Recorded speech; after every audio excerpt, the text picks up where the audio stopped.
Sheba.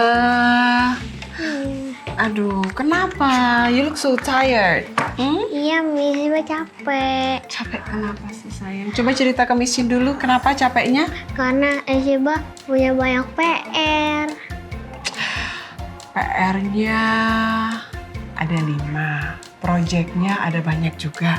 Jadi capek ya? Iya. Tahu nggak? Miss Shin mau cerita tentang cerita yang sudah pernah kita dengarkan minggu lalu. Ingat nggak tentang Nuh? Ingat yang dia itu harus tunggu lama berpuluh tahun. Betul sayang. Nah, Nuh itu juga mengalami kebosanan loh. Oh iya, tapi gimana cara Nuh bisa nggak bosen? Nah, kita ingat-ingat dulu cerita minggu lalu. Nuh itu kan di dalam Bahtera itu lama sekali, ratusan hari loh mereka di dalam. Dan mereka nggak boleh kemana-mana, nggak boleh ke taman kayak kita sekarang. Belum ada mall, nggak boleh ke mall. Mereka di dalam tuh cuma beberapa orang, sama mereka tuh paling cuma merawat binatang, kasih makan binatang. Jadi pasti tuh mereka bosen. Tetapi mereka tetap setia menanti janji Tuhan, iya kan? Nah ini nih yang Miss mau share buat Elisheba, supaya Elisheba tetap bersemangat dalam belajar. Nah kalau rajin belajar pasti akan jadi pinter kan? Iya, Miss. Iya, jadi kita harus tetap semangat di dalam pekerjaan Tuhan, harus tetap semangat untuk menanti janji Tuhan yang indah. Oke? Oke. Nah, sesuai nih sama episode kita kali ini, kita nonton sekarang.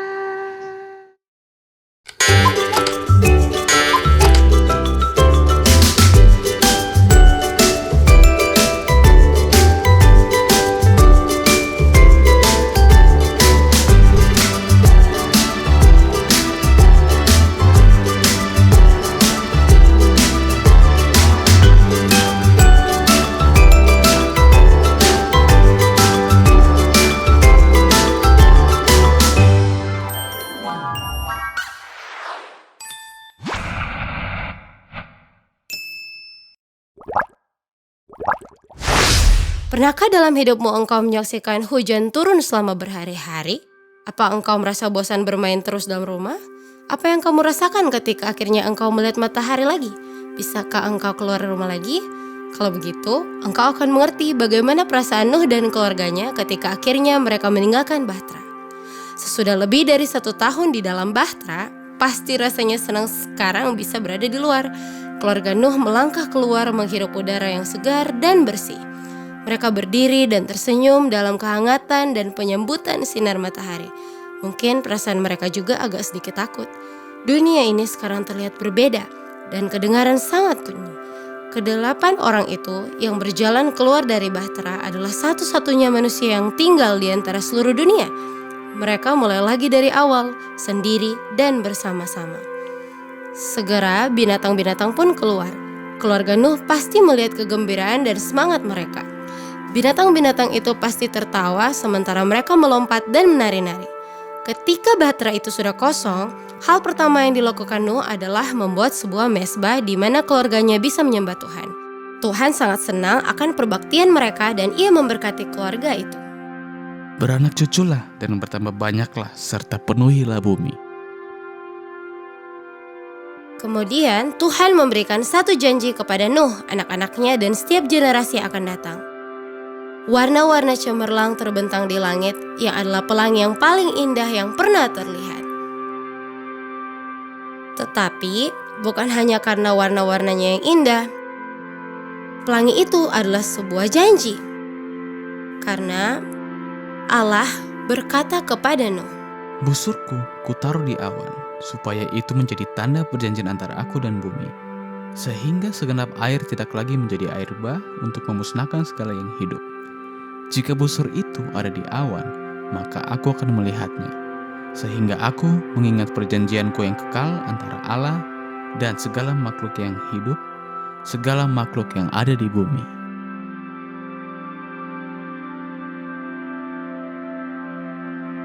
Tuhan tahu bahwa keluarga Nuh mungkin akan takut bila melihat awan lagi.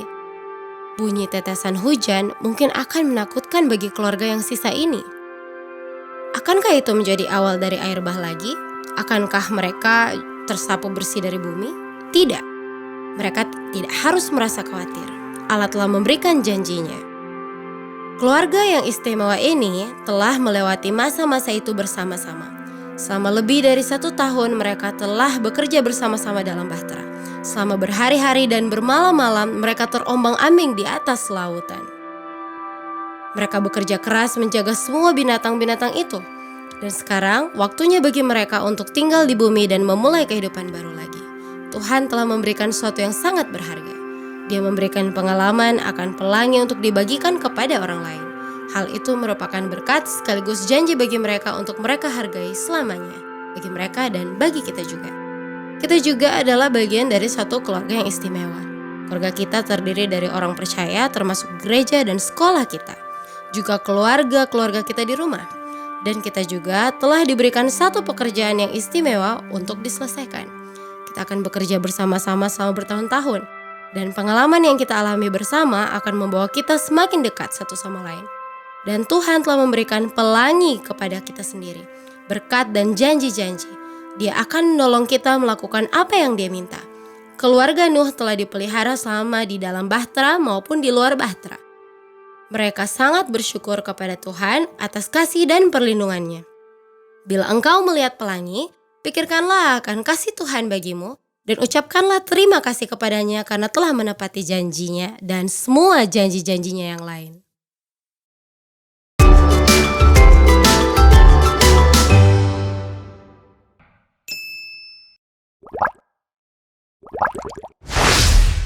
Halo Sobat Cilik Hope Channel, kembali lagi bersama Miss J. Hari ini Miss J ditemani oleh Jordan. Halo. Oke, Jordan, tahu tidak sih hari ini kita tuh akan membahas topik baru. Kira-kira Jordan dan sahabat Hope Channel tahu tidak topiknya tentang apa? Tidak tahu, Miss. Tidak tahu. Kalau gitu Miss J mulai dengan pertanyaan ini aja. Jordan pernah merasa penasaran? Pernah. Ketika Jordan merasa penasaran, kira-kira apa yang Jordan lakukan? Bertanya kepada teman. Bertanya kepada teman. Apalagi? Bertanya kepada guru. Bertanya kepada guru. Oke. Loh, apa itu yang dari tadi Jordan pegang? Ini name tag. Oh, name tag. Oke. Jordan tahu tidak gunanya name tag ini untuk apa? Tanda pengenal kita. Yes, betul sekali. Itu adalah tanda pengenal kita. Orang lain bisa tahu siapa kita, orang lain bisa tahu nama kita melalui name tag. Tapi, orang lain tidak bisa tahu siapa diri kita yang sebenarnya hanya melalui name tag ini. Seperti itu, Jordan. Oh. Nah, kalau gitu Miss J mau tanya lagi. Jordan kenal tidak siapa itu Tuhan? Kenal? Kira-kira ada hal yang Jordan tidak tahu tentang Tuhan? Ada sih. Oh, ada. Kira-kira kalau Jordan tidak tahu, otomatis Jordan harusnya merasa penasaran dong Iya. tentang siapa sebenarnya Tuhan kita itu. Kira-kira kalau Jordan penasaran tentang siapa Tuhan kita itu, apa yang harus Jordan lakukan? Bertanya kepada teman atau ke guru. Atau ke guru, kira-kira melalui berdoa dan baca Alkitab juga itu bisa memberikan solusi tidak? Bisa memberikan solusi. Iya. Jadi kira-kira menurut Jordan kesimpulan apa dari activity kita hari ini? Jadi kita harus banyak mengenal Tuhan dengan cara melalui membaca Alkitab dan berdoa kepada Tuhan. Oke, terima kasih Jordan sudah berpartisipasi hari ini. Dan semoga hari ini sahabat Cilik Hope Channel boleh mendapatkan sesuatu yang baru juga. Bagaimana kita harus mengenal Tuhan kita melalui membaca Alkitab dan berdoa. Sampai di sini episode kita hari ini. Sampai berjumpa pada episode selanjutnya. Bye! Dadah!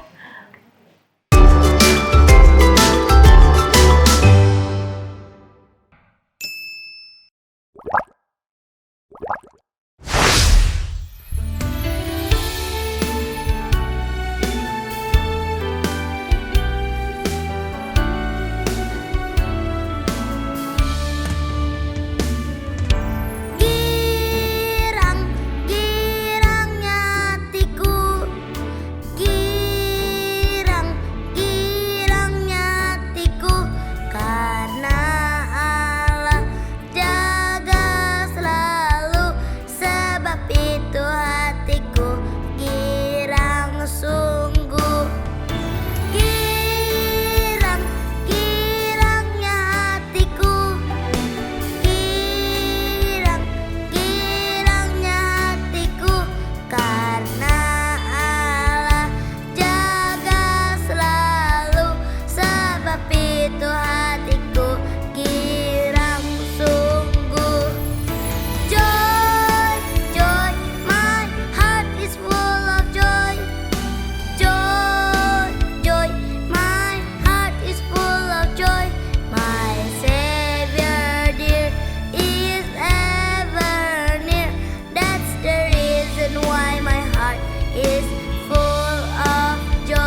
kamu ngapain Lulu?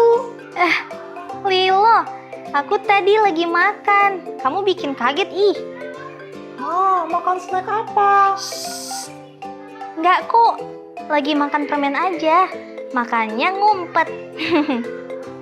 Ya, sama aja. Snack sama permen. Useless.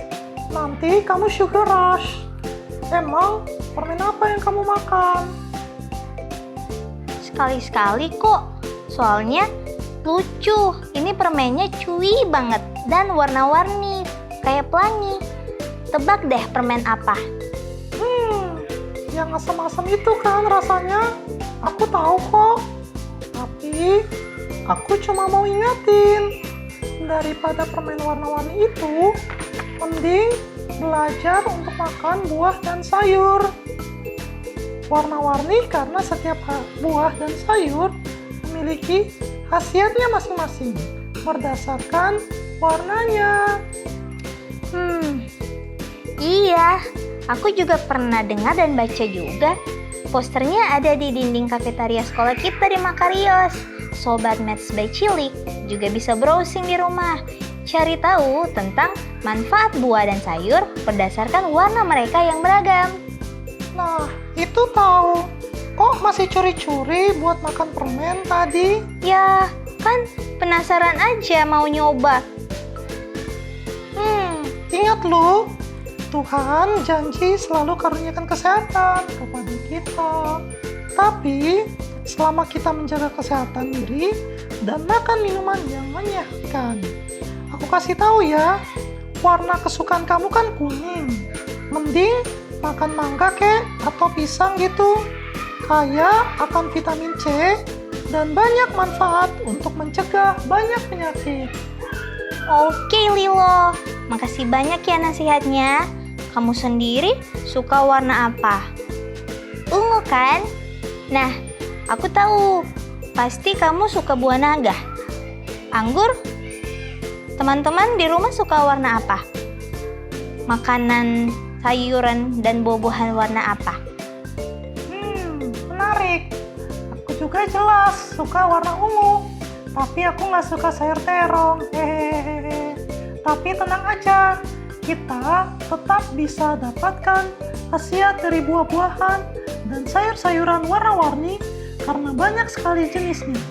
Warna ungu mengandung vitamin A, vitamin B2, vitamin C, kalium, serat, yang tentu saja membuat tubuh kita sehat dan kuat.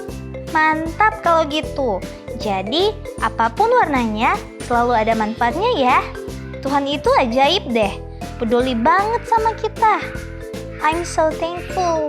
Iya, makanya makan aja buah-buah warna-warni daripada permen pelangi itu ya. Oke deh. Bye Lilo. Bye. Bye Sobat Maths by Cilik.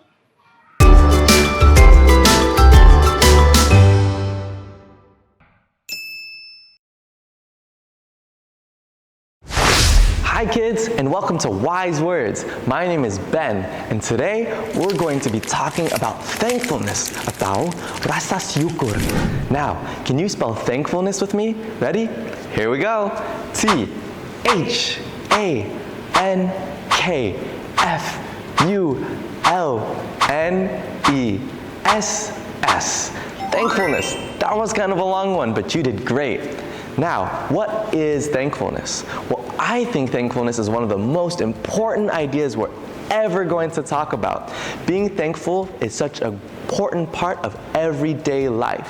When we show our gratitude to other people, we let them know how much we appreciate what they did. So imagine that I bought you and all your friends ice cream. I wanted to make you guys happy and spread some of my own joy. But what if you walked away without saying thank you? I would be so sad. Maybe I would think you guys didn't like it or care about what I did for you. Maybe I wouldn't want to do something like that ever again. Saying thank you and being thankful can make us more joyful. It can spread joy to others. So I wish you guys would have said thankful to me because that lets me know how much you appreciate what I did. It shows that we care, and by practicing being thankful, it can make us notice all the small things in life that can bring us joy. So, next time, I want you to try be a little more thankful in every single day. See you. Shalom, halo anak-anak yang dikasihi oleh Tuhan Yesus Kristus. Wow, sudah mendengarkan pelajaran cerita tentang pelangi perjanjian Allah. Kalian kalau melihat pelangi indah ya, begitulah indahnya janji Allah yang mengasihi kita. Nah, kepada orang tua yang terkasih dalam Tuhan Yesus Kristus, kita belajar mengajarkan anak-anak kita tentang thankfulness, yaitu rasa syukur. Bagaimana sebagai umat Allah bergembira karena Allah memperhatikan umatnya. Dan kita sudah mengajarkan tentang arti dari sebuah pelangi perjanjian kepada anak-anak yang kita kasihi. Syukur lebih dari sekedar mengucapkan terima kasih, bukan? Ini tentang bagaimana membentuk sikap bersyukur pada anak-anak kita. Ketika anak-anak memahami tentang rasa bersyukur, ada banyak hal yang mereka bisa kembangkan, yaitu rasa empati, kebaikan, dan ketangguhan. Penelitian menunjukkan bahwa anak-anak yang bersyukur itu ternyata lebih bahagia, lebih optimis, dan memiliki hubungan yang jauh lebih baik dengan orang lain. Rasa syukur juga membantu anak-anak bisa mengatasi tantangan dan rintangan, dan akhirnya membangun kesejahteraan mental bagi mereka. Kita memahami betapa pentingnya kesehatan mental di zaman sekarang ini. Wow, ternyata dengan rasa bersyukur itu memberikan banyak sekali manfaat dan modal untuk mereka membangun satu masa depan yang baik. Kalau begitu, apa saja tips praktis untuk menanamkan rasa syukur ini kepada anak-anak? Yang pertama tentunya memberi contoh. Kita sebagai contoh yang hidup. Kita tunjukkan rasa syukur dalam bukan saja tindakan kita, tapi juga kata-kata yang kita keluarkan. Bagikan momen-momen bersyukur kita dengan anak-anak, baik itu sekedar menghargai alam ciptaan Tuhan atau mengungkapkan rasa terima kasih atas tindakan kecil yang dilakukan oleh anak-anak kita atau orang lain. Ajarkan juga kepada anak-anak tentang kegembiraan dalam memberi dan berbagi dengan orang lain yang kurang beruntung. Dan kegembiraan itu adalah rasa syukur karena kita bisa memberi dan membantu orang lain, bukan? Yang berikutnya adalah dorong anak-anak untuk selalu refleksi. Nah, refleksi ini bisa berupa membuat jurnal untuk bersyukur terhadap apa yang terjadi hari ini. Bisa juga diberikan dalam bentuk toples syukur. Jadi anak-anak bisa memasukkan catatan syukur mereka setiap hari ke dalam toples ini. Mereka bisa bersyukur terhadap hal-hal yang besar, hal-hal yang kecil, mereka bisa tulis, mereka bisa gambar. Dorong anak-anak kita untuk merenungkan pengalaman positif, bahkan dalam situasi yang sulit. Sehingga toples ini akan makin terpenuhi dengan ucapan-ucapan syukur mereka. Yang berikutnya adalah praktek kehadiran. Apa itu? Ajarkan anak-anak untuk hadir dan menghargai hal-hal yang kecil dalam setiap kehidupan mereka. Perhatikan bahwa ketika kita bersama-sama sebagai satu keluarga, harus ada kesadaran untuk hadir. Artinya hadir sepenuhnya dalam momen ini dan menghargai kehadiran dari anggota keluarga yang lain. Maka singkirkan HP, semua kesibukan yang lain. Mari kita nikmati kebersamaan dan kehadiran anak-anak kita. Orang tua di dunia yang penuh dengan gangguan dan tantangan zaman ini, mengajarkan rasa syukur kepada anak-anak kita adalah sebuah hadiah yang akan kekal. Dengan menumbuhkan sikap bersyukur, kita memberdayakan mereka untuk menjalani kehidupan yang lebih bahagia dan bermakna tentunya. Untuk itu, marilah kita terus membangun dan merawat sehingga rasa syukur pada anak-anak kita bertumbuh setiap hari. Saya akan tutup dengan 1 Tesalonika 5 ayat 18, di mana Tuhan menghendaki kita bersyukur. Dikatakan, bersyukur atas segala sesuatu, sebab itulah yang diinginkan Allah dalam Kristus Yesus bagi kamu. Tuhan memberkati.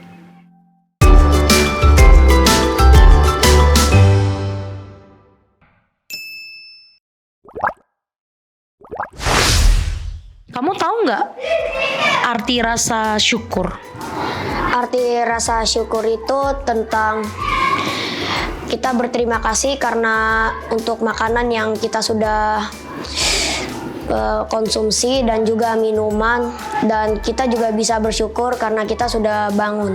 Rasa syukur itu rasa terima kasih kita dapat kebutuhan hidup sehari-hari. Rasa syukur itu salah satu tanda terima kasih kita ke Tuhan atas apa yang Tuhan udah kasih ke kita, baik itu nafas hidup, makanan, minuman, atau apapun yang Tuhan udah beri ke kita.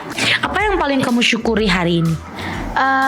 Bisa aku confident sama hasil USBN ku matematika sama PPKN. Aku bersyukur banget masih bisa bangun pagi dan merasakan udara segar, dan juga aku bersyukur banget tadi aku bisa pas 2 tes sekaligus, yaitu tes PPKN dan matematika. Hari ini yang Jordan bisa syukuri itu USBN matematikanya itu lancar. Bersyukur itu susah nggak dilakukan?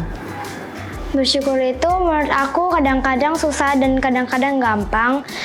Bersyukur itu salah satu hal yang kadang-kadang aku nggak lakuin karena menurut aku belum cukup. Enggak terlalu, asal kamu punya niatnya dan kamu siap bersyukur.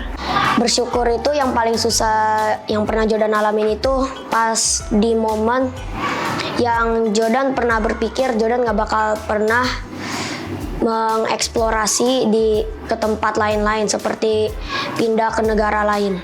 Siapa yang paling kamu syukuri dalam kehidupan kamu? Mama papaku sama teman-temanku. Mama saya. Aku bersyukur banget bisa punya orang tua, guru-guru, dan teman-teman aku. Ada nggak kejadian yang bikin Jordan tuh nggak pengen bersyukur? Tidak pernah, Miss.